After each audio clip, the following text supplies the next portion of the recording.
स्वागत है आपका एकलव्य स्टडी पॉइंट में। मेरा नाम है सतेंद्र प्रताप और आज की इस वीडियो में हम बात करने वाले हैं क्लास 12th की सोशियोलॉजी की। तो बच्चों, सोशियोलॉजी का जो हमारा चैप्टर नंबर 6 था इस पे हम आ चुके हैं। ठीक है, चैप्टर नंबर 5 तक हमने लास्ट वीडियो में कर दिया था और यहाँ पे हम बात करेंगे चैप्टर 6 की।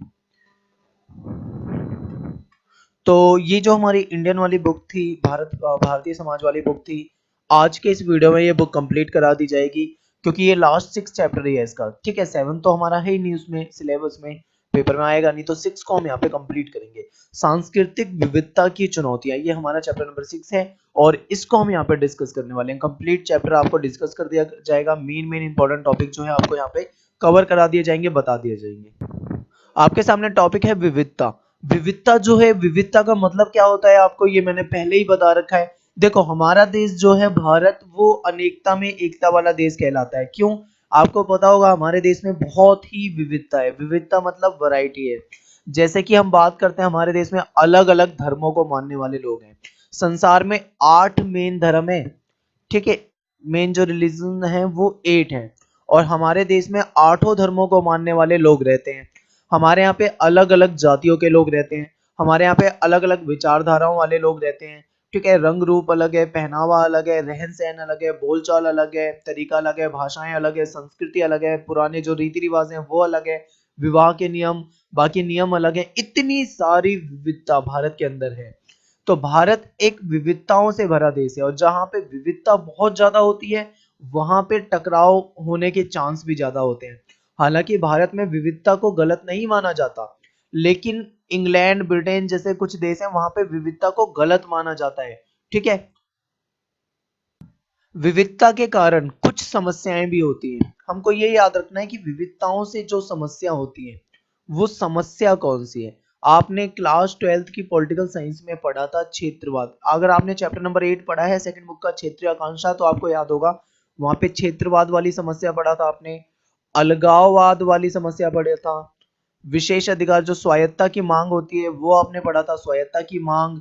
ठीक है, आपने यहाँ पे संप्रदायवाद भी या सांप्रदायिकता भी पढ़ा होगा। अभी मैं आपको ये सारे एक्सप्लेन करूंगा, सांप्रदायिकता। और यहाँ पे हम बात करने वाले हैं अगला जो हमारा था, जैसे कि भाषावाद। ये सारी चीजें आपने पढ़ी होगी। ये क्या होता है, ये विविधता में ये सारी समस्या आती है। तो अब ये होता क्या, मैं आपको एक एक करके एक्सप्लेन करता हूँ। क्षेत्रवाद का मतलब होता है जब कोई व्यक्ति अपने क्षेत्र को ही विशेष माने और बाकी क्षेत्रों को अवहेलना करे, तो वो क्षेत्रवाद वाली भावना है। एग्जाम्पल के लिए, जैसे मैं बोलता हूँ कि भाई मैं दिल्ली का हूँ, मैं कहूंगा कि दिल्ली का विकास होना चाहिए।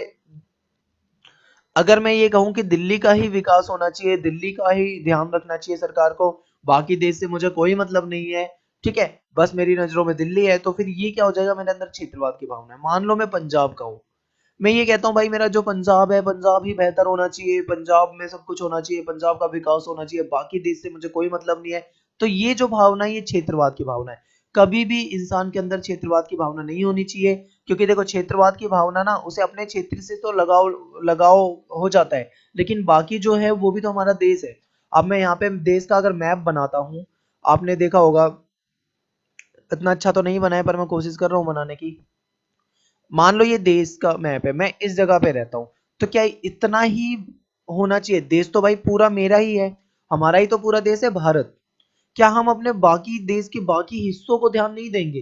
तो ये चीज अगर हमारे अंदर है तो ये गलत है। और विविधता जहां पे होती है वहां पे क्षेत्रवाद की भावना पनपने का चांस पूरा होता है। अलगाववाद, आपने ये सुना होगा, जम्मू कश्मीर जो है, यहाँ पे कई बार अलगाववादी आंदोलन चले, यानी कि भारत से अलग होने की बात कही गई है। ऐसा ही उधर मिजोरम साइड में हुआ था, ठीक है, नागालैंड साइड में हुआ था, पंजाब में भी खालिस्तान नाम का अलग देश बनाने की बात चली है। तो ये जो अलगाववाद वाली भावना है ये देश को तोड़ती है। तो ऐसी समस्या भी होती है जहां पे विविधता ज्यादा होती है, वहां पे अलगाववाद की भावना भी पनप सकती है। स्वायत्ता की मांग तो चलती ही रहती है, मतलब कुछ विशेष अधिकारों की मांग।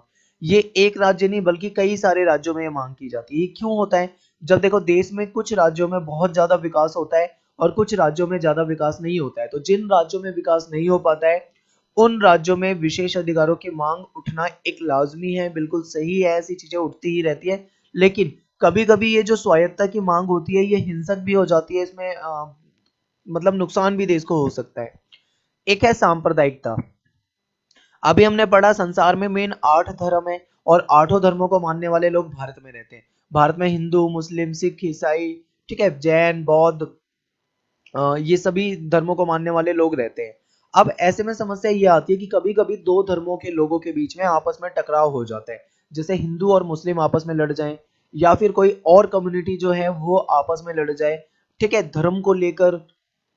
तो ये सांप्रदायिकता होती है। सांप्रदायिकता का मतलब क्या होता है? मान लो मैं हिंदू हूँ, मैं कहता हूँ कि भाई मेरा हिंदू धर्म दुनिया में सर्वश्रेष्ठ है, दुनिया में सबसे बेहतर धर्म हिंदू है, और मैं किसी दूसरे धर्म का नाम लेके, जैसे मैं बोलता हूँ, मैं कहता हूँ भाई जो इस्लाम धर्म है वो बेकार है, मैं बोलूँ जैन धर्म है वो बेकार है, मैं बोलूँ बौद्ध धर्म है वो बेकार है, अगर मैं ऐसा सोचता हूँ तो मैं एक सांप्रदायिक व्यक्ति हूँ। ठीक है, तो ये चीजें जो होती है सांप्रदायिकता होती है, यानी कि अपने धर्म को अच्छा मानना और दूसरे के धर्मों की बुराई करना, ये सांप्रदायिकता है, जो कि एक गलत चीज है। हमारे अंदर कभी भी सांप्रदायिकता नहीं होनी चाहिए। भाई सभी लोग अपने अपने धर्म को मानते हैं, उनके लिए उनकी नजरों में उनका धर्म बेहतर है, तो हमें कभी भी ऐसी चीजों को नहीं सोचना चाहिए। वो अगर हम ऐसी सोच रखते हैं तो सांप्रदायिक दंगे जरूर भड़क सकते हैं। तो ये सांप्रदायिकता हो गया, क्षेत्रवाद बता दिया, अलगाववाद बता दिया, स्वायत्ता बता दिया, सांप्रदायिकता बता दिया। भाषावाद, भाषावाद होता है अपनी भाषा को ही बेहतर मानना। आपने देखा था दक्षिण भारत की अगर मैं बात करता हूँ, दक्षिण भारत, यहाँ जो तमिलनाडु साइड जो जगह है, यहाँ पे तमिल भाषा को राजभाषा बनाने की बात चल रही थी, हिंदी भाषा का ये खुलकर विरोध करते थे। तो यानी कि अपनी भाषा को सर्वश्रेष्ठ मानना, लेकिन दूसरी भाषा को मतलब गलत नजरिए से देखना है या फिर उसका विरोध करना, ये भाषावाद होती है। जिस देश में बहुत विविधता होती है उस देश में सांस्कृतिक टकराव होने की के चांस भी बहुत ज्यादा होते हैं। तो मैंने आपको सारे पॉइंट बहुत डीपली एक्सप्लेन किया है, एक एक पॉइंट आपको क्लियर किया है। ठीक है, तो बहुत सारे बच्चे ये कहते हैं नोट्स बना के पढ़ाओ, ये वो दुनिया भर की चीजें। तो भाई इस टाइम पे चल रहा है जनवरी, मार्च में हमारे पेपर हैं। अगर नोट्स बनाने में कम से कम 40 दिन लगेंगे, इतना टाइम नहीं रहता मेरे पास। 40 दिन में अगर मैं नोट्स बनाऊंगा तो वीडियो बनाने में फिर मुझे टाइम लग जाएगा, और पेपर के बाद जाके वीडियो बनेगी, तो कोई बेनिफिट नहीं है। ध्यान से देखें, सारी चीजें समझा रहा हूँ, क्लियर एक्सप्लेन कर रहा हूँ। और अगर ये समझ में नहीं आ रहा ना, तो भाई तुम पूरे यूट्यूब में सर्च कर लो, तुम्हें कहीं समझ में नहीं आएगा, क्योंकि इतना सिंपल तरीके से कोई नहीं समझाएगा। भाई एक टॉपिक है आपके सामने, एक बार इसे ध्यान से देखो। पहले टॉपिक ये है कि सामुदायिक पहचान का महत्व। देखो हम सभी जिस जिस ग्रुप में, जिस समूह में, जिस जगह रहते हैं, वो कई लोगों का ग्रुप या कई परिवार वगैरह आपस में मिलके क्या होता है, एक समुदाय बनाते हैं। समुदाय में हम रहते हैं, समुदाय जो है हमारी पहचान होता है। तो यहाँ पे हम बात करते हैं जो समुदाय है, ये हमारा मातृभाषा या फिर हमारे जो संस्कृति होती है, हमारे जो मूल्य होते हैं, हमारे जो विचार होते हैं, ठीक है, इसके माध्यम से हमें विश्व को समझ, इनके माध्यम से हम दुनिया को समझते हैं। हमारे स्वयं की पहचान को भी समुदाय जो है वो सहारा देता है। कहते हैं ना कि कौन किस समुदाय से है, इस तरीके से। तो सामुदायिक जो पहचान होती है ये जन्म पर आधारित होती है, किसका जन्म कहाँ हो रहा है इस पे आधारित है, ना कि ये किसी के उपलब्धि पे आधारित है। मान लो किसी व्यक्ति ने कुछ पा लिया, कुछ बेहतर पा लिया, तो ये उसकी सामुदायिक पहचान नहीं है। सामुदायिक पहचान ये है कि उसका जन्म कहाँ पे हुआ है, वो किस समुदाय में जन्मा है, उसके अकॉर्डिंग उसकी सामुदायिक पहचान होती है। और ये बहुत इंपॉर्टेंट था, ये देखो, ये सामुदायिक पहचान हो गया। यहां से एक क्वेश्चन आता है, मैं आपको बताता हूँ। क्वेश्चन ये आएगा कि सामुदायिक पहचान का महत्व बताओ। 2 नंबर का क्वेश्चन आएगा बस। अब आपको 1-2 नंबर, ये शॉर्ट क्वेश्चन था, मैंने अभी देखा था एक पेपर में, तब मुझे ये दिखा था।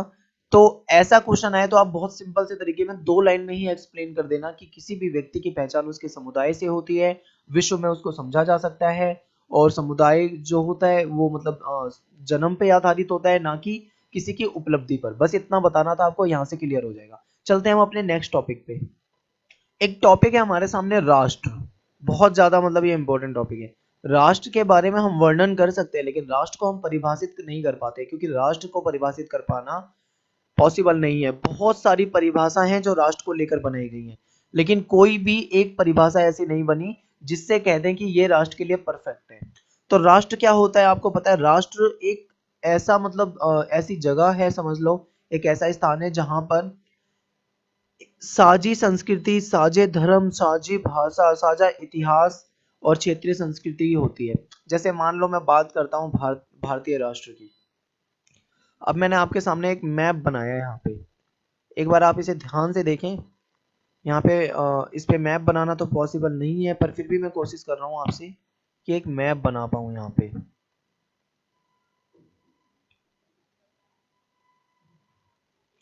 तो देखो ये मैंने मैप बनाया, ये हमारा राष्ट्र है। अब क्या है, इस पूरे देश का एक साझा इतिहास है।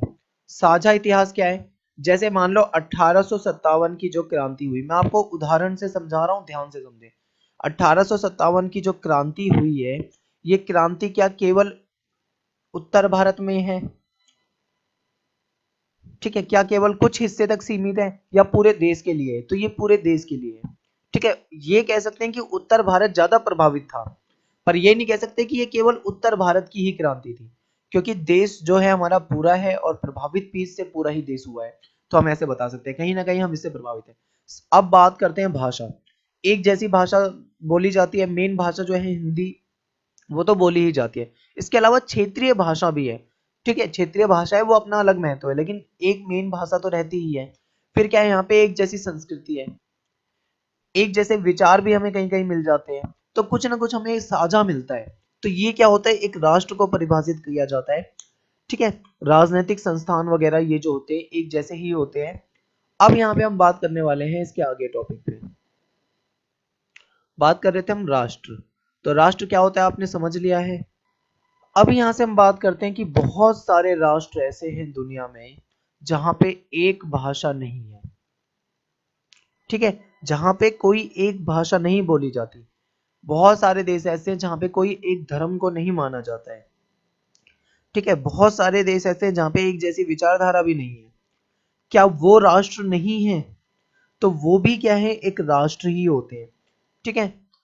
राष्ट्र की यही तो इतनी सारी मतलब विविधता है जिसकी वजह से राष्ट्र को परिभाषित नहीं किया जा सकता, क्योंकि राष्ट्र में विविधता ही इतनी आ जाती है। कई जगह पे एक जैसी चीज मिल सकती है, तो कई जगह पे एक जैसी चीज नहीं भी मिल सकती।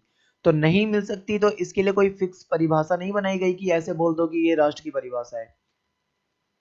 तो ये जब अलग अलग भाषा, अलग अलग धर्म, अलग अलग जाति वाला सिस्टम आया, तो क्या हुआ कि बहुत सारे, जैसे भारत जैसे देशों में तो इसको एकीकरण करने की कोशिश नहीं की गई, लेकिन कुछ जगहों पे ऐसा किया गया कि उन्होंने कोशिश की कि एकीकरण कर दो।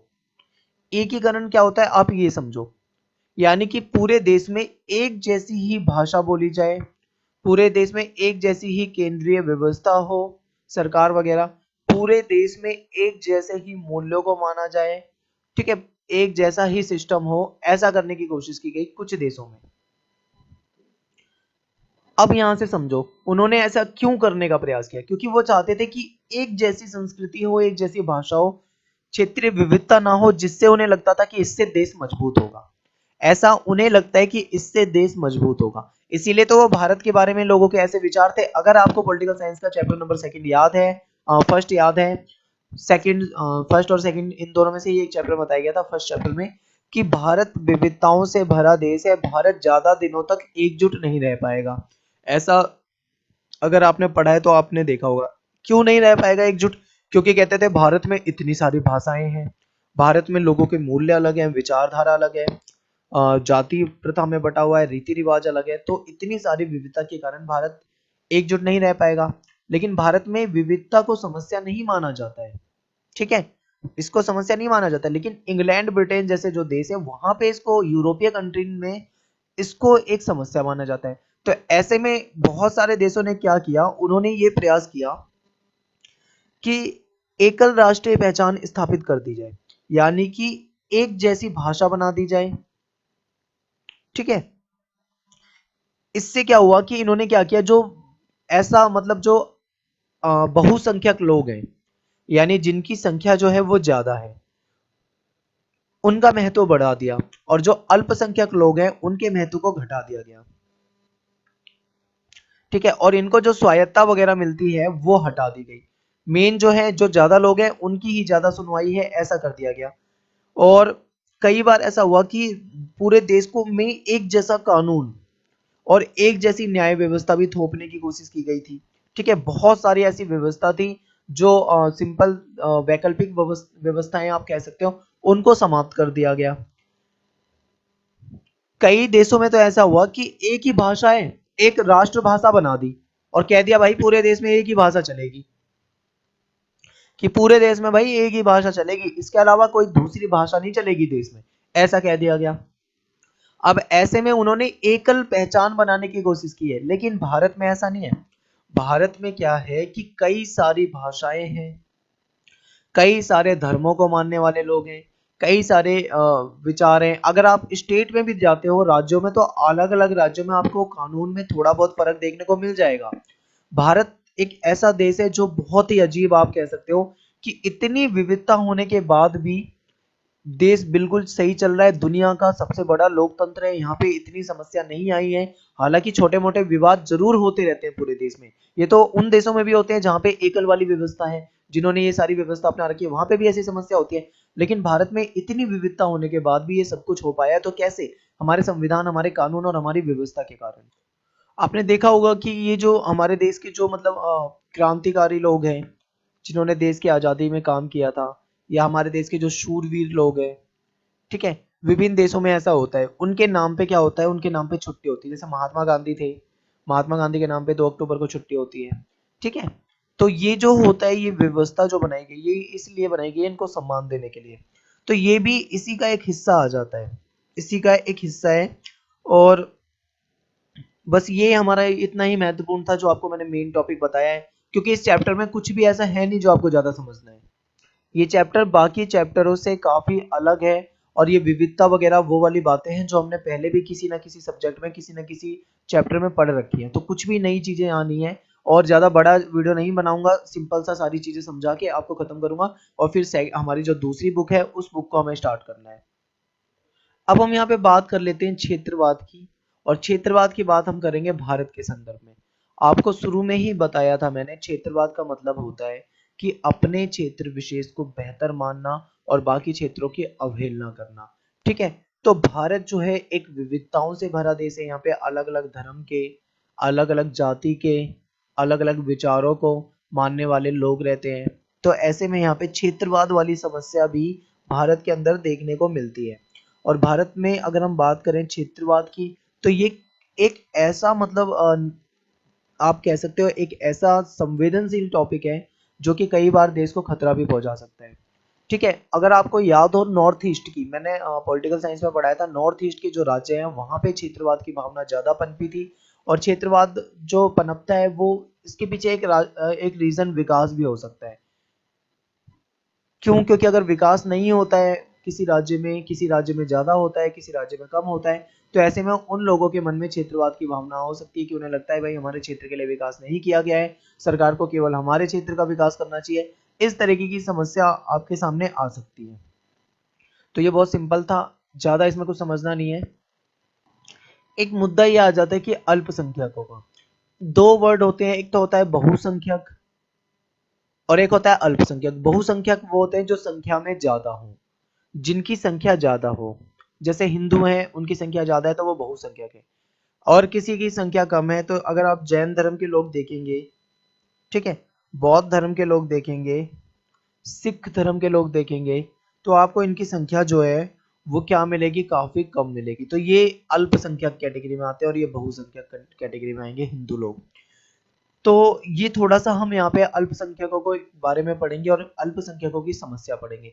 देखो, जहाँ पे अल्पसंख्यक लोग होते हैं उनके साथ ऐसा माना जाता है कि अल्पसंख्यक लोगों के साथ अच्छा नहीं होता है। बहुसंख्यक जो समाज होता है वो अल्पसंख्यकों को दबाने की कोशिश करता है, ऐसा माना जाता है। तो अल्पसंख्यकों की समस्या के लिए संविधान में कुछ प्रावधान भी दिए गए थे। ये प्रावधान इसलिए दिए गए थे क्योंकि पता था सभी को कि संविधान बनाते टाइम कि हमारे देश में अल्पसंख्यकों की भी कुछ समस्याएं हैं।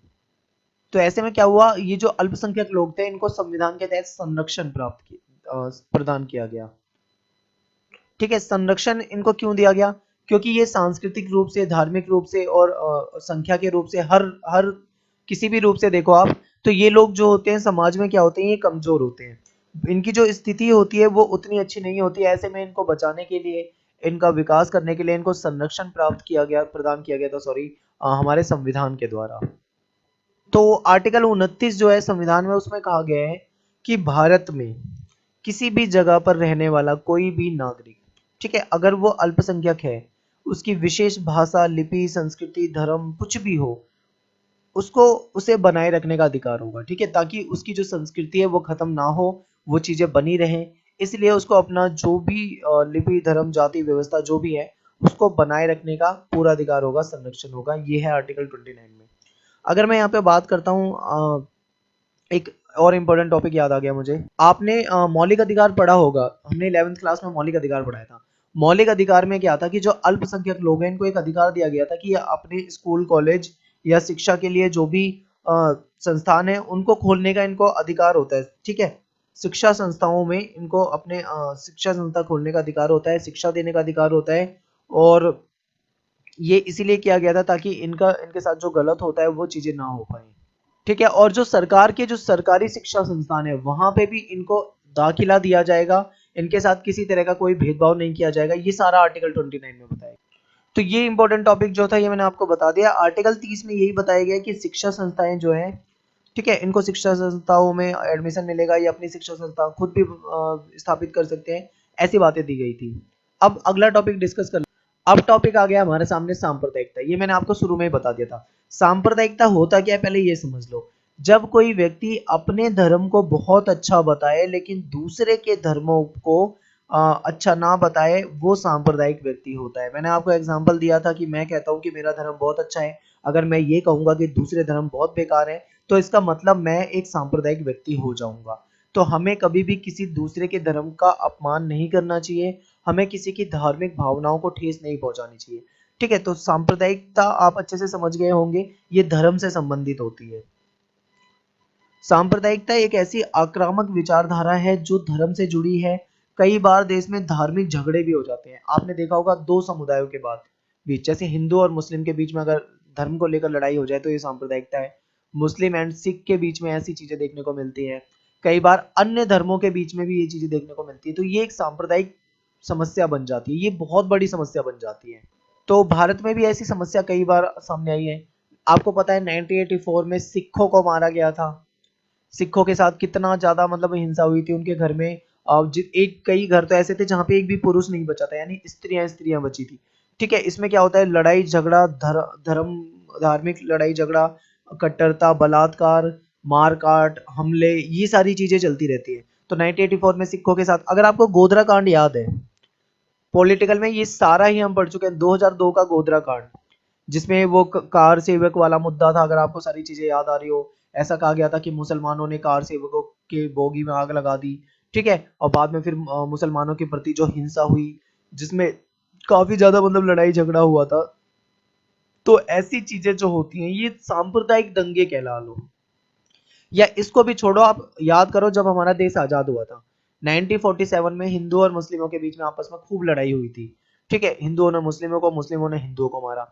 तो ये जो मारकाट हुई थी ये भी सांप्रदायिक कहलाएगी। यानी जब भी लड़ाई झगड़ा हो उसके पीछे कोई धार्मिक मुद्दा हो तो वो सांप्रदायिक कहलाता है। तो ये सिंपल था, आपको ये चीजें पता होंगी, पहले ही आपने छोटी क्लासों में भी पढ़ा होगा। एक ये टॉपिक है धर्मनिरपेक्षता। धर्मनिरपेक्षता आप समझते हो, देखो क्या है कि भाई हमारे देश में अलग अलग धर्मों के लोग रहते हैं। तो ऐसे में जो हमारा संविधान है, हमारा संविधान किसी भी एक धर्म को विशेष नहीं मानता है। हमारे संविधान के आगे सभी धर्म जो हैं, सभी धर्म समान है। हमारे संविधान के तहत सभी लोगों को अपना धर्म अपने तरीके से मानने का अधिकार है, बशर्ते कभी भी ऐसा ना हो कि आप किसी दूसरे की धार्मिक भावनाओं को ठेस पहुंचाएं।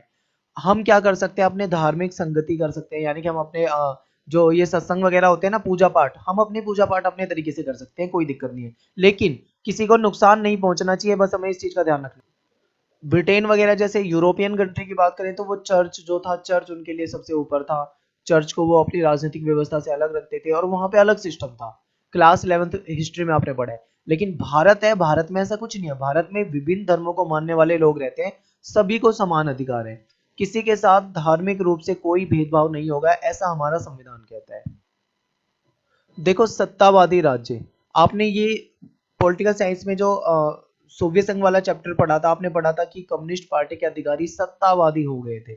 सत्तावादी का मतलब होता है निरंकुश, यानी एक ऐसा मतलब सत्ता में बैठा हुआ एक ऐसा आदमी जो किसी भी मतलब जनता की भलाई के लिए काम ना करे, जनता की बातों को ना सुने, वो सत्तावादी कहलाता है।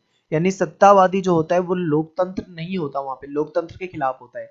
आपने पढ़ा था ना वहां पे कि लोकतंत्र और जनता को अपने विचारों की आजादी नहीं थी, लोकतंत्र नहीं था वहां पे। तो ऐसा ही था। तो यानी सत्तावादी निरंकुश राज्य जो होता है वहां पे लोकतंत्र जो होता है वो नहीं होता है। जनता की बातों को वहां पे नहीं सुना जाता है। जो सरकार होती है यानी ऊपर बैठे जो लोग होते हैं, जो अधिकारी होते हैं, वो जनता की आवाज को नहीं सुनते हैं, क्योंकि सारी शक्ति जो होती है इन्हीं के पास होती है, ताकतवर होते हैं, तो ये जनता की बातों को नहीं सुनते हैं। और यहाँ पे क्या होता है, अक्सर स्वतंत्रता नहीं होती है, ना ही लोगों को, ना ही यहाँ पे प्रेस को ज्यादा स्वतंत्रता होती है।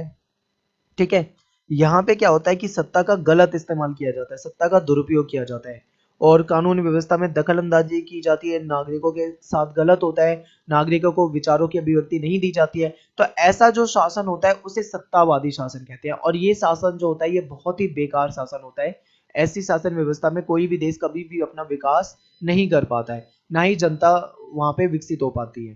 तो ये सत्तावादी, ये मैं आपको अकॉर्डिंग टू सपोर्टिंग पढ़ा रहा हूँ, मेन मेन चीजें बता रहा हूँ, आज मैं बुक के अकॉर्डिंग नहीं पढ़ा रहा हूँ, क्योंकि बुक जब मैंने पढ़ी, बुक में से बहुत सारी चीजें पढ़ने के बाद लगा कि इसमें तो सारी चीजें पहले से ही सब कुछ पढ़ा हुआ है सभी ने। अब नागरिक समाज एक टॉपिक है, इसको बात कर लेते हैं। नागरिक समाज की बात अगर हम करते हैं यहाँ पे, नागरिक समाज जो होता है वो एक स्वैच्छिक संगठन होता है। स्वैच्छिक संगठन मतलब अपनी इच्छा से बनाया हुआ एक संगठन। इसमें क्या होता है, इसमें जो समाज में जो लोग होते हैं वो सभी लोग आपस में मिलकर मिलकर सॉरी सामाजिक मुद्दों पे चर्चा करते हैं। सामाजिक मुद्दे, समाज में कोई समस्या है मान लो, उस समस्या पे चर्चा करेंगे आपस में लोग मिलकर। तो ये बहुत सिंपल है।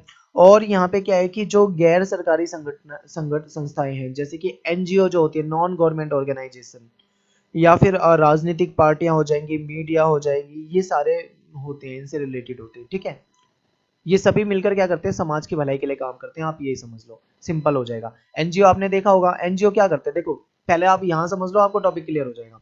मान लो सरकार जो है, सरकार को सारी देश के लिए काम करना है, लेकिन सरकार बहुत सारे ऐसे क्षेत्र हैं जहाँ पे अच्छा काम नहीं कर पाती, समाज में भलाई नहीं कर पाती, तो एनजीओ जो आते हैं वो मदद करते हैं। जहाँ पे सरकार नहीं पहुंच पाती वहाँ एनजीओ पहुंचते हैं और मदद करती है, और सरकार को भी जागरूक करती है, लोगों के साथ जो गलत हो रहा है उसको सरकार तक पहुंचाती है, जिससे सरकार उनके खिलाफ एक्शन ले पाती है। तो ये सारी चीजें होती हैं। अब मैं आपको यहाँ पे कुछ ऐसे मुद्दे बताने जा रहा हूँ जो नागरिक समाज के द्वारा उठाए गए हैं, यानी कि नागरिक समाज के द्वारा उठाए गए कुछ मुद्दे। जैसे कि देखो, पर्यावरण की सुरक्षा का उदाहरण है। पर्यावरण, आपको पता है पर्यावरण में बहुत ज्यादा पॉल्यूशन हो रहा है, और पॉल्यूशन से क्या हो रहा है कि भाई बहुत ज्यादा नुकसान हो रहा है, सांस लेने में दिक्कत है, लोगों को बीमारियां हो रही हैं, 50 तरह की समस्या जो आ रही है पर्यावरण से संबंधित, ये नागरिक समाज यानी हमारे समाज के द्वारा उठाए गए मुद्दे होते हैं। फिर क्या होता है, दलितों के साथ जो गलत होता है, मान लो दलितों के साथ कुछ गलत हो रहा है, इन चीजों को लेकर उठाए गए मुद्दे। या फिर शासन जो है, शासन में अगर कोई कमी है, सरकार में कोई कमी है, शासन अच्छे से काम नहीं कर रहा, तो इस चीज को भी नागरिक जनता के द्वारा उठाए जाते हैं। आप ये समझ लो एक तरह से कि ये एक आंदोलन है। आपको याद रखने का एक तरीका ये है, आप ये सोचो ये एक आंदोलन है, और जो जनता की समस्याओं को सरकार के तक पहुंचाने के लिए काम करता है, चाहे वो पर्यावरण की समस्या हो, चाहे वो दलित की समस्या हो, चाहे वो शासन की समस्या हो, या फिर वो कोई जनजातियों से लेकर रिलेटेड कोई समस्या हो सकती है, बांधों के निर्माण को लेकर, स्त्रियों के प्रति हिंसा बलात्कार को लेकर, ठीक है, गंदी बस्तियों को हटाने को लेकर, एजुकेशन को लेकर, चिकित्सा को लेकर, कानून के पालन को लेकर, कोई भी मतलब ऐसा सामाजिक मुद्दा है जिससे कि समाज को नुकसान उठाना पड़ रहा है, तो इन सब चीजों के लिए काम कौन करेगा, हमारा नागरिक समाज करेगा, ये इन मुद्दों को उठाएगा। तो सिंपल टॉपिक है, एक बार आप सपोर्टिंग पढ़ लें, बुक पढ़ेंगे तो आपको बुक में बहुत गहराई से दिया है, ये चैप्टर बुक में ज्यादा अच्छा नहीं दिया है, लेकिन आप पढ़ लोगे आपको समझ में तो आ जाएगा बुक से भी। बुक पढ़ लें या सपोर्टिंग पढ़ लें, आपको सारी चीजें समझ में आ जाएंगी। RTI, right to information. RTI के बारे में मैंने आपको क्या था कि पॉलिटिकल साइंस में भी बताया हुआ है, और वहां पे बहुत ज्यादा डीपली बताया आरटीआई के बारे में कि आरटीआई क्यों आया, कैसे आया। तो आपको बताया था कि राजस्थान में क्या हुआ था, एमके मजदूर किसान शक्ति संगठन जो था, और वहां पे क्या हुआ था कि लोग जो गरीब लोग जो थे, मजदूर लोग, उनसे काम करवाया गया था। काम करवाने में पता लगा कि भाई उनको ऐसा महसूस हुआ कि उनके साथ कुछ घपला हुआ है, यानी कि उन्होंने काम तो ज्यादा किया है लेकिन उनको जो पैसा मिला है मजदूरों को वो कम मिला है। तो उन्होंने सरकार से क्या कहा कि हमारे साथ हमने जो काम किया है उसकी जो पूरी डिटेल है वो सार्वजनिक करो, हमें देखना है कि हमने भाई कितना काम किया और सरकार को कितना पैसा मिला, सरकार ने कितना पैसा खर्च करा। इसके लिए कानूनी लड़ाई लड़नी पड़ी, बहुत सारे आंदोलन चले। वो 1990 के दशक के आसपास की बात है आई थिंक ये।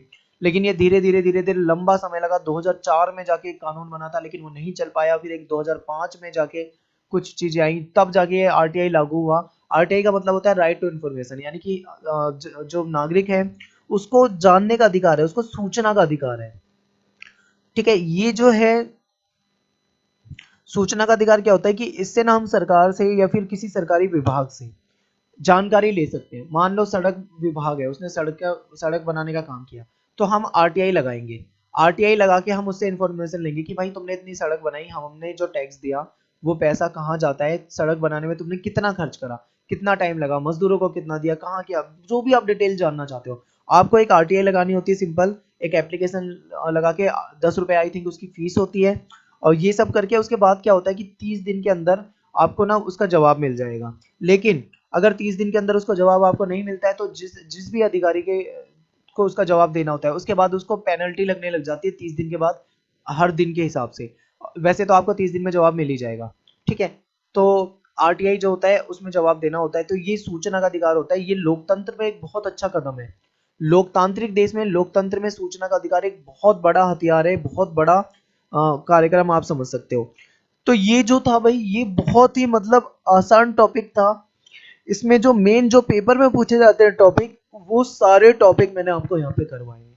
यानी कि मेन टॉपिक जो है, क्वेश्चन आपके पेपर में जो आएगा वो यहीं से आएगा। अल्पसंख्यक वाला क्वेश्चन आ सकता है, या फिर आपके सामने मान लो वो क्वेश्चन आ जाए, क्षेत्रवाद वाला क्वेश्चन आ जाए, धर्मनिरपेक्ष वाला क्वेश्चन आ जाए, या राजनीतिक कोई मुद्दा आ जाए। ठीक है, एनजीओ, सांप्रदायिकता आपसे पेपर में पूछा जा सकता है, क्षेत्रवाद पूछा जा सकता है। ठीक है, ये सारे टॉपिक जो हैं बहुत इजी और सिंपल टॉपिक थे, ये आपसे पेपर में पूछे जा सकते हैं। तो आई होप आपको ये चीजें समझ में आई होंगी। लास्ट चैप्टर था और ज्यादा कुछ था नहीं, इसीलिए मैंने आपको शॉर्ट में पढ़ा दिया, सारी चीजें आपको समझ में आ गई होगी। आई थिंक आपको सारी चीजें समझ में आई है। प्लीज लाइक जरूर कर दिया करें वीडियो को, जितने दो लोग देखते हैं वीडियो को लाइक जरूर कर दें। ठीक है, एक बटन ही तो आपको दबाना है, सब कुछ क्लियर हो जाएगा। लाइक कर दें, कमेंट कर दें, शेयर कर दिया करें। और थैंक्स फॉर वॉचिंग, सभी को धन्यवाद। जय हिंद, जय भारत। आप प्लीज इसे कमेंट करें और शेयर जरूर कर दें। धन्यवाद।